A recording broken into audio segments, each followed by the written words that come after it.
let's move on also to Texas, because you and I were following this very closely, and it's really fascinating. Let's put it up there on the screen, which is that Ken Paxton, he was the indicted Texas AG under FBI investigation, we covered that, remember?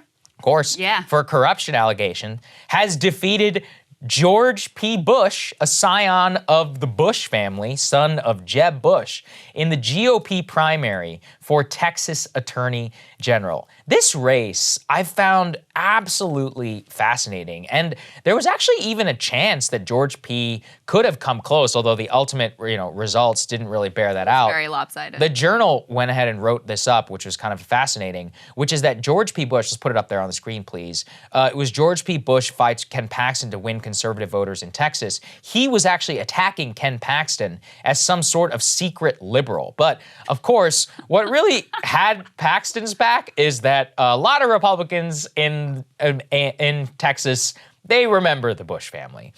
They don't recall it all so nicely in terms of how that all went down and how W gave us a bad name after he became president. And I mean, look, this is a benefit, in my opinion. There was a time in Texas politics where the last name Bush really meant something. They even elected the idiot president's son to become the governor because he owned a baseball team. And yet, that faded away, and this is maybe the one benefit that Trump had given people is he destroyed the Bushes and removed them as a scion of the Republican Party, at least in terms of their national aspirations. And I also want to say, too, on George P., this guy is a complete narcissist. Like, even after Trump went after Jeb Bush, his literal father, he was out there trying to get his endorsement, meeting with, that's disgusting. Okay, you stand by your dad. Well, remember what he said, he said some stuff about Jeb's wife, yeah, too? That's right. His mom. That's literally his mom. And you're like, please, Mr. Trump. Look, these people have a lot of money. Some things are actually more important than winning national office. Apparently not. And,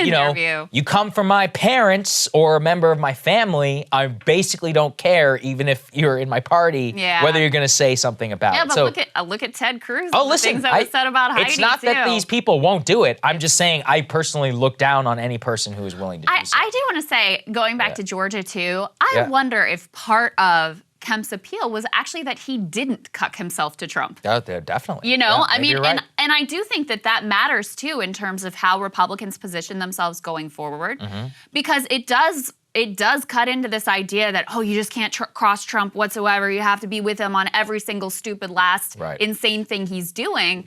Kemp decidedly did not do that. Raffensperger decidedly did not do that in a very, publicly revealed way, and ultimately were able to not just hang on, but win handily. So I'm not sure that all these Republicans that go out of their way to just completely embarrassingly cuck themselves to Trump are ultimately really doing themselves any favors. With regard to this George P. Bush situation, there's no one to cheer for in this particular race. Like Ken Paxton continues to be, he's indicted. He's under FBI investigation currently for corruption allegations. He also has been all in on Stop the Steal, joining lawsuits. Yeah, he filed that idiot lawsuit. Yeah, so there's, again, no one to cheer for here. And it is interesting, though, because Jeb, was really the one that killed the Bush name.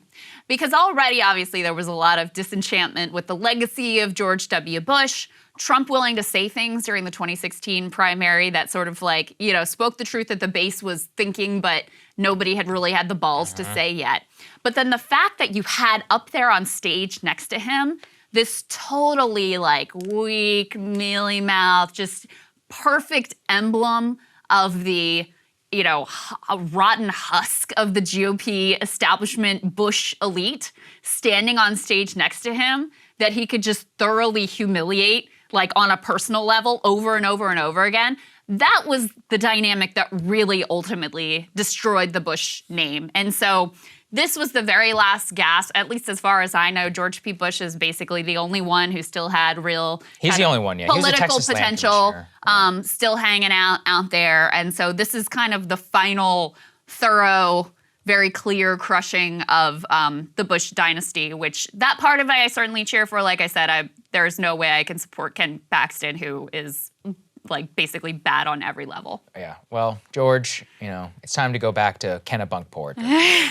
Yeah, you can't cry too hard for him. He's gonna be just fine. Cable news is ripping us apart, dividing the country, making it impossible to function as a society, and making it impossible to know just what is true and what is false. But the good news is they are failing and they know it.